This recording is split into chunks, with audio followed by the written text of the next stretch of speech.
Galera, Cruz Maltina, salve, salve! Tô na área de novo nessa sexta-feira, dia 17 de janeiro de 2025. Vamos que vamos, levando até você o melhor do noticiário do Vasco. Vasco que mais uma vez patinou em casa no Campeonato Carioca com um time alternativo e amargou assim seu segundo empate seguido em São Januário. Será que vamos ter mudanças visando o próximo jogo para que o time possa passar o bastão para o elenco titular com pelo menos uma vitória?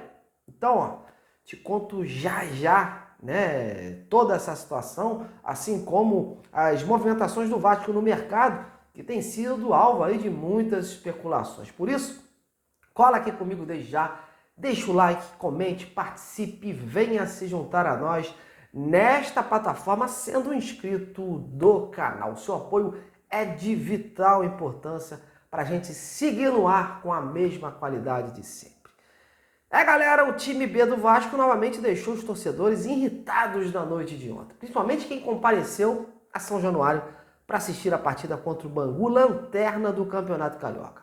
O Vasco pecou muito nas finalizações, não teve controle total da partida e ainda esbarrou nas boas defesas do goleiro adversário. Resultado, mais um empate em casa que coloca o time na 8ª colocação com apenas 2 pontos. Lembrando que o grupo principal segue treinando, né? Tem a sua estreia aí prevista para a 4ª rodada, dia 23, diante do Madureira, jogo esse que acontece em Manaus. Antes disso, o time alternativo do Vasco disputa a 3ª rodada com o jogo marcado fora, já nesse próximo domingo contra o Boa Vista, que hoje está na 5ª posição com 3 pontos. Realmente os comandados do técnico Ramon Lima ontem decepcionaram bastante. O primeiro tempo foi sofrível, deu sono e não se salvou praticamente nada.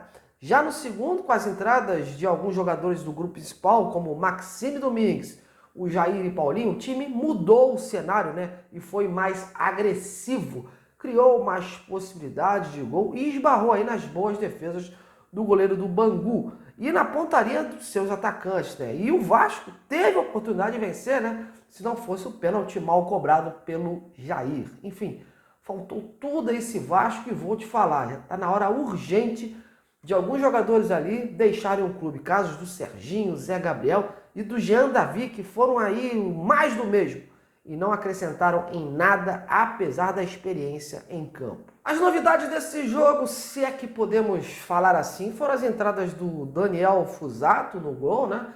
Fazendo aí a sua estreia, ele que teve apenas um errinho ali, tentou ali sair mais na frente, né? Atabalhoado, quase saiu o gol do Bangu. O Souza, né, atuando como zagueiro, né, durante 90 minutos, ele que é volante. E o retorno do Paulinho, que ganhou mais minutagem nessa partida. Fora isso, o Vasco decepcionou o seu torcedor, que não vê a hora de o time titular voltar a campo e poder aí dar um ganho de qualidade nos seus respectivos jogos. E diante desse cenário, certamente teremos mudanças aí, já visando esse jogo contra o Boa Vista. O suíço Maxime Domingues, que entrou bem, pode ganhar uma oportunidade. E o Jair, com o Paulinho, de repente pode entrar também desde o início, ou até atuar mais minutos em campo do que atuaram ontem. O Vasco precisa, urgente, melhorar a qualidade do toque de bola e dar mais profundidade ao ataque. Então, a expectativa é de mudanças aí para o próximo domingo. A bola aí está com o técnico Ramon Lima, que vem sendo alvo de críticas aí pelos torcedores vascaínos aí, pela forma do time jogar e pela escalação, né? Priorizando colocar jogadores aí que não estão rendendo em nada, tipo Serginho, Zé Gabriel, esses jogadores que eu acabei de dizer. Mas é aquilo, está se colocando os jogadores também para dar mais visibilidade e tentar aí negociações. Só que às vezes o tiro pode sair pela culatra, não é verdade? Então veremos aí as expectativas para esse próximo domingo. Bom, enquanto isso, a preparação do grupo principal segue a todo vapor, sob o comando do Fábio Barilli. O Fábio vem conhecendo melhor o elenco, nos jogos treinos, no dia após dia e nas atividades propostas. E aos poucos vai formatando aí o time que hoje tem em mãos, que considera ideal para iniciar a temporada. Nos últimos treinos, deu para ver que ele vem constituindo aí alguns pilares, como a manutenção do João Victor na zaga, do volante Tietê ali no meio e do Coutinho no lugar do Payet para comandar as ações ofensivas. E claro, na frente o Verratti como ali a principal referência, tendo o Alex Teixeira como o seu parceiro, digamos assim.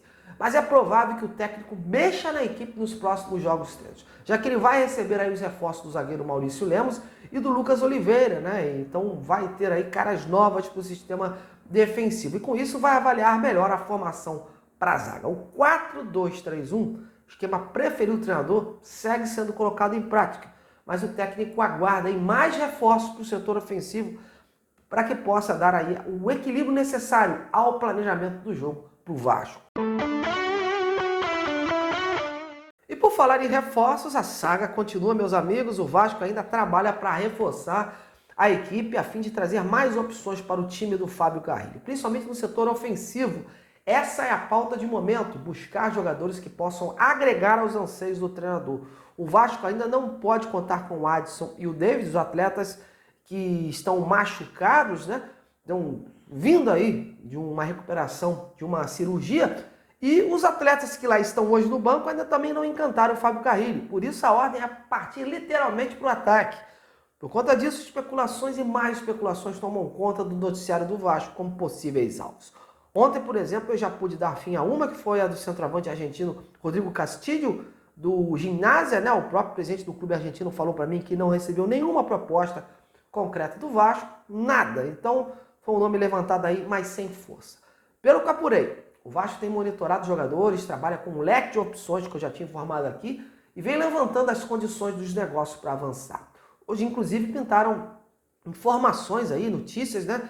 De que uma oferta teria sido formalizada pelo Vasco para contratar aí o uruguaio Brian Rodrigues, né, junto à América do México.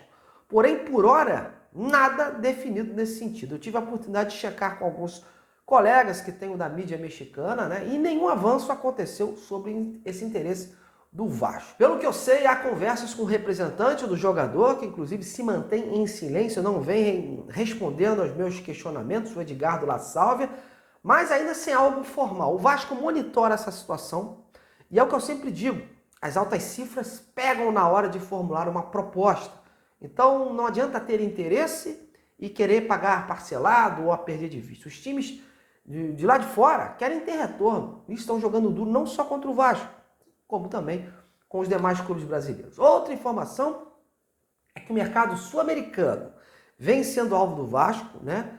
Nesta busca para o ataque. Apesar dos estrangeiros não serem aí uma prioridade, já há um entendimento, né, de que na parte ofensiva há bons valores nesse tipo de mercado e com custo mais dentro das condições da realidade do Vasco. Em relação ao mercado brasileiro, o Rony, que seria um sonho de consumo aí do Vasco, tem um salário incompatível com o que o clube quer pagar e é disputado também por vários clubes brasileiros, o que torna a negociação muito complexa. E pelo que eu estou informado, o staff do jogador prioriza aí um mercado internacional e está cozinhando aí os clubes no sentido de esperar ofertas de equipes estrangeiras. Bom, mas eu vou seguir as minhas apurações aqui com os nomes que vem pipocando para mim, que eu venho recebendo, mas enquanto eu não confirmar, não vou soltar nada, porque responsabilidade acima de tudo nessa hora. E sem sensacionalismo, sem fake news. Bom, tô indo. Amanhã a gente se vê de novo. Fique atento também nas minhas redes sociais, no @Detetive Vasco, no X e no Instagram. Inscreva-se por lá também. Grande abraço!